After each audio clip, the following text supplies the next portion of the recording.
አንቺ ነይ እስቲ አንቺ ምን አባሽ ትመረቀሪያለሽ? አንተ ሰውዬ ሆነ ሰብዛቀው እረዚህ ምን አባሽ ልቀቀኝ። አንተ ምን አድርጊ ነው የምትላት? ልቀቃት እንጂ እሱ ምን አገባው? ዝም ብሎ ሄዱ። ኧረ ልጄ እግዚአብሔር አይወደውም። ምን ነው እርሶ ሴትዮ ለምን አይከበሩም ነው ወይስ ለምን አልተለከፍኩም ነው? አየ ዘንድሮ ልጅ ማሚዬ ምን ነው ቆየሽ? ኧረ ተወኝ እባክህ። ምን ሆና ነው እናታችን የከፋት?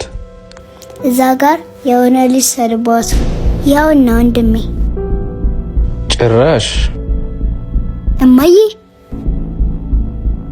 ወይኔ ወይኔ ወይኔ ወይኔ ወይኔ ልጅ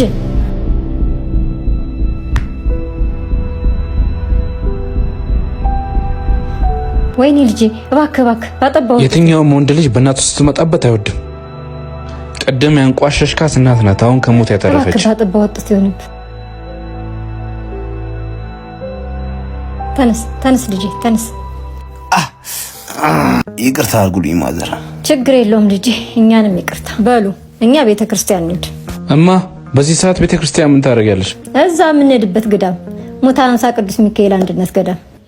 እዛ ያሉት መነኮሳት በጣም ችግር ውስጥ ገብተዋል። ለነሱ የሚሆን የገቢ ማሰባሰቢያ ልናደርግ ነው። እናቴ እኔ ምን ማድረግ እችላለሁ?